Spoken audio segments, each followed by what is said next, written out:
নবীর সাহাবীরা কেমন অনুতপ্ত হতো দেখেন।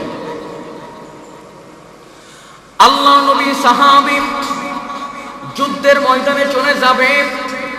আল্লাহ নবী একজন সাহাবী ছিলেন যিনি আল্লাহ নবী মুহাম্মদুর রাসূলুল্লাহ সাল্লাল্লাহু আলাইহি ওয়াসাল্লামের দূত ছিলেন। সুবহানাল্লাহ জোরে বলে।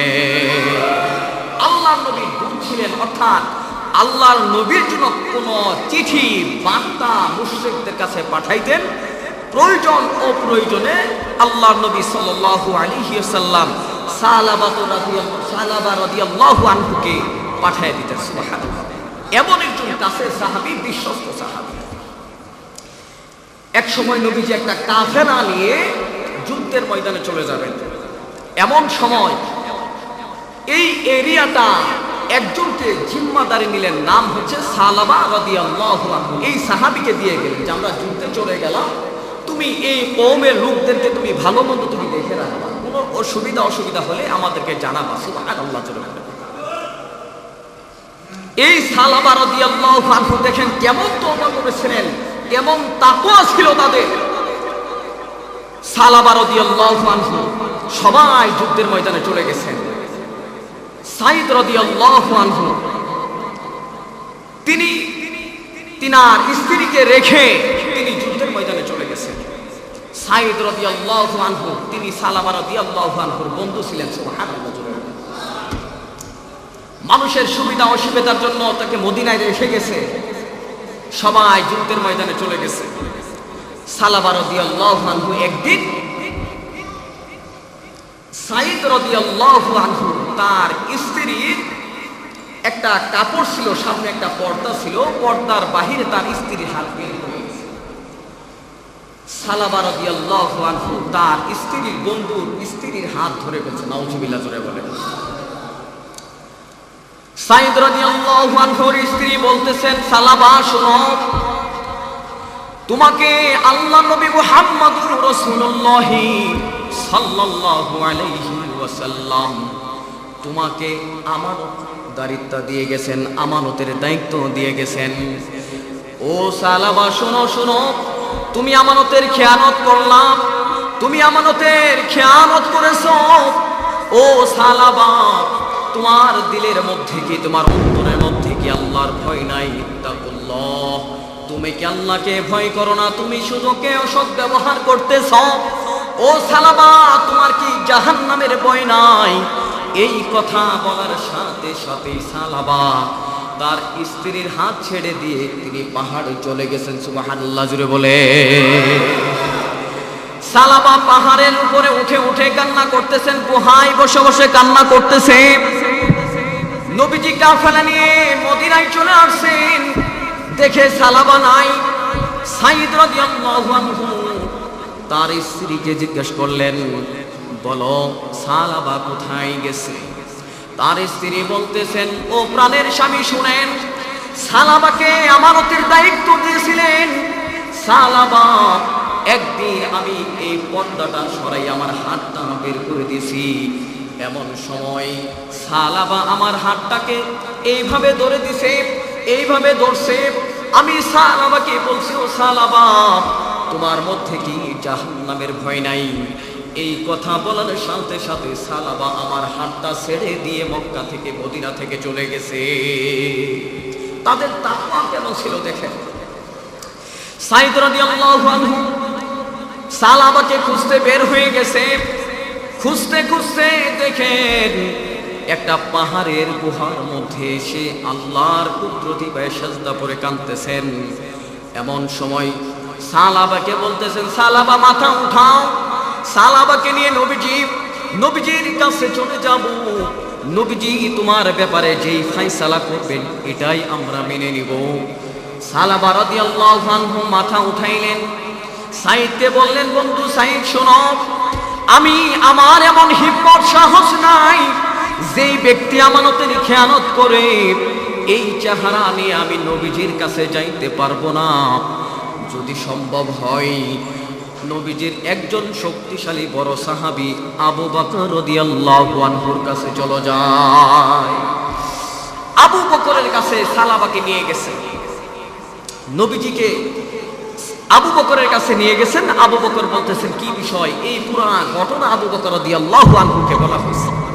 বলার পরে বলতেছে, আল্লাহ তোমার গুনাহকে, তোমার তওবা কবুল করবে কিনা আমি জানি না, তবে তুমি আমার বাড়ি থেকে বের হয়ে যাও। আল্লাহু আকবার, জোরে বলেন। সালাবা রাদিয়াল্লাহু আনহু চোখের পানি ফেলাইতেছে। এখন কোথায় যাবে? ওমরের কাছে গেছে। ওমরের কাছে যাওয়ার পরে ওমরকে বলতেছেন, ভাই ওমর, আমি আমানতের খেয়ানত করেছিলাম। যখন মদিনার সাহাবীগুলো যুদ্ধের ময়দানে গেছে, আমি একজন আমানতের খেয়ানতকারী একজন সাহাবী। ও ওমর, শোনো শোনো, আমার রব এই যে আমি গুনাহ করেছি, এই গুনাহ আমার রব ক্ষমা করবে কিনা? ওমর ঘটনা শোনার পরে বলতেছেন, ও সালাবা, তোমাকে আমার রব ক্ষমা করবে কি জানে না, কিন্তু তুমিও আমার ঘর থেকে বের হয়ে যাও। এইভাবে ঘুরতে আলীর কাছে গেছে, একই কথা। শেষমেশে তারা সিদ্ধান্ত নিছে নবীর কাছেই যেতে হবে। সালাবা রাদিয়াল্লাহু আনহু তিনি নবীর কাছে গেছেন। নবীর কাছে গিয়ে সাইদ রাদিয়াল্লাহু আনহু পুরা ঘটনাকে আল্লাহ রাসূলের কাছে বর্ণনা করছেন। ইয়া রাসূলুল্লাহি, আমরা যখন যুদ্ধে ছিলাম, সালাবাকে তো আমরা জিম্মাদারি আমানতের দায়িত্ব দিয়ে গেছিলাম যে পুরা কওমটাকে সে দেখে রাখবে, সে তো আমানতের খেয়ানত। নবীজির কাছে ঘটনা বলার সাথে সাথেই নবীজি বলছে যে আমার রব ক্ষমা করবে কিনা জানি না, তুমি আমার বাড়ি থেকে তুমি বের হয়ে যাও। সালাবা তৎক্ষণাৎ সে চিন্তা করলেন, মনে হয় আমার রব আর আমাকে ক্ষমা করবে। সালাবা রাদিয়াল্লাহু আনহু তিনি মদিনার এক পাহাড়ের গুহায় চলে গেছে। একদিন দুই দিন চলে গেছে, আল্লাহর কাছে দোয়া করতেছেন, ও আল্লাহ, আমি এমন একজন আমানতের খেয়ানতদার, এমন একজন খেয়ানতকারী, আল্লাহ আমার দোয়া কি কবুল করবেন বলেন। একদিন দুই দিন তিন দিন চলে গেছে। সালাবা চোখের পানি ফালাইতে তার চোখ দিয়ে পানি পড়তে পড়তে চোখগুলো অন্ধ হয়ে গেছে। সালাবা চোখ খুলতে পারে না, রবের সেজদায় পড়ে গেছে। এমন সময় আল্লাহর নবীর কাছে জিবরাইল আলাইহিস সালাম ওহী আনছেন, ও আল্লাহর নবী, আমাকে আল্লাহ, আপনার রব আমাকে পাঠাইছে। আল্লাহ রাব্বুল আলামিন বলে দিয়েছেন, সালাবাকে আপনার ঘর থেকে তাড়িয়ে দিয়েছেন, আপনি তাড়িয়ে দিয়েছেন, কিন্তু সালাবা রাদিয়াল্লাহু আনহুকে আমার আসমান জমিনের মালিক তো ক্ষমা করে দিয়েছে। সুবহানাল্লাহ, জুড়ে বলে। আল্লাহর নবী আবু বকরকে বলতেছেন, তালহিনা আবু বকর, তালহিনা ওমর, তালহিনা আলী, তোমরা কোথায় আছো? কিছু সংখ্যক সাহাবায়ে কেরামদেরকে আল্লাহর নবী ঘোষণা দিয়ে দিলেন, ও সাহাবীরা, এই মদিনার অলিতে গলিতে খুঁজে খুঁজে দেখো আমার সাহাবী সালাবী কোথায় আছে, সালাবাকে খুঁজে আমার কাছে আনো। নবীর সাহাবায়ে কেরামরা মদিনার অলিতে গলিতে খুঁজতেছেন, কোথাও সালাবাকে পাই না। এমন সময় দেখে কিছু যুবক, কিছু রাখাল, তারা মক্কা মদিনার পাহাড়ের গলিতে, পাহাড়ের চওড়াগুলোতে তারা বকরিগুলো চড়াইতেছেন, দুম্বা চড়াইতেছেন।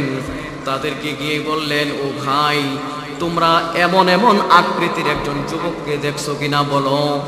ওই যুবকগুলো বলতেছে, না না, আমরা দেখি নাই, তবে ভাই, আমার এই যেই সামনে পাহাড়টা দেখা যায়, ওই পাহাড়ের গুহার মধ্যে একজন যুবক শুধু রাত্রের বেলা চিল্লাইয়া চিল্লাইয়া বলে, আল্লাহ, আমি এমন তওবা, এমন গুনাহ করেছি, যেই গুনাহ দুনিয়ার কোনো মানুষ আমাকে ক্ষমা করে না। আপনি কি আমার গুনাহ ক্ষমা করবেন না? আমার তওবা ক্ষমা করবেন না? এই চোখের পানি ফালাইয়া ফালাইয়া শুধু আল্লাহর কাছে ডাকে, এমন ভাবে চিল্লাইয়া কান্না করে, যেই কান্না করার কারণে রাত্রে বেলা আমাদের বাচ্চাগুলো ঘুমাইতে পারেন। আল্লাহু আকবার, জোরে বলে। সাহাবায়ে কেরাম ওই গুহায় চলে গেছে। দেখে সালাবা চোখের পানি ফালাইয়া ফালাইয়া সাজদা করতেছেন আর রবকে ডাকতেছেন, আল্লাহ, আমার তওবাকে কবুল করে নাও। যতদিন পর্যন্ত আমার তওবা কবুল করবা না, ততদিন পর্যন্ত আমি সালাবা এই গুহা ছাড়ব না। আল্লাহু আকবার, জোরে বলে। দেখেন মুহতারাম হাজিরিন, তারা তওবা করেছে, তারা কিন্তু জেনা করে নাই। জাস্ট একটা নারীর বেগানা একটা মেয়ের হাত ধরেছে, এটা কিন্তু সে মনে করছে যে এটা আমার এত বড় অপরাধ করেছে, এত বড় অপরাধ নিয়ে আমি কবরে কিভাবে যাব। এই জন্য সাহাবায়ে কেরাম সালাবাকে বলতেছেন, ও সালাবা এবার মাথা উঠাও, মাথা উঠাও। সালাবা বলে, না না, আমি মাথা উঠাইব না। ও সালাবা, তোমাকে নবীজি ডাকছে। সালাবা কোনো কথা বলে, না না না, আমি যাব না। যেই নবী আমাকে ক্ষমা করতে পারে নাই, যেই আবু বকর আমাকে ক্ষমা করতে পারে নাই, সেই আলী, যেই ওমর আমার ব্যাপারে ক্ষমার ঘোষণা দিতে পারে নাই, আমি আমার এই চেহারা নিয়ে নবীজির কাছে যাইব না। অনেক রিকোয়েস্টের পরে সালাবা রাদিয়াল্লাহু আনহু রাজি হয়ে গেছে। সালাবা একটা শর্ত দিয়ে দিছে, ও ভাই শোনো, আমি নবীজির কাছে যাইব, কিন্তু আমার একটা শর্ত আছে যে মানুষ যখন কয়েদিখানায় যায়, জেলখানায় যায়, মানুষের যেমন পুলিশেরা যেমন ভাবে হাত পায়ের মধ্যে বেড়ি লাগাই, বেড়ি লাগাইয়া লাগাইয়া মদিনার যে শহরের যে রাস্তা আছে, ওই রাস্তা দিয়ে টেনে হেসড়ে আমাকে নবীর কাছে যদি নিয়ে যাও, তাহলে আমি সালাবা মাথা উঠাইব, তা না হলে মাথা উঠাইব না। আল্লাহু আকবার, জোরে বলে। একটা গুনাহ করছে, কিন্তু এই গুনার কারণে দেখেন সে নিজে এমন অনুতপ্ত হয়েছে, আমি নবীর কাছে যাব, কিন্তু শর্ত হলো একজন আসামিকে যেভাবে কয়েদিখানায় গেলে যেমন হাতে বেড়ি পরায়, পায়ে বেড়ি পরায়, টেনে হেসড়ে নিয়ে যায়, ঠিক তেমনি মক্কার মদিনার মধ্যে যেই মেন শহর আছে, শহরের মাঝ দিয়ে দিয়ে আমি সালাবাকে টেনে হেসড়ে নিয়ে যাবা, মানুষে যেন মনে করে সালাবা একজন অপরাধী। আল্লাহু আকবার। তাদের তাকওয়া কেমন ছিল।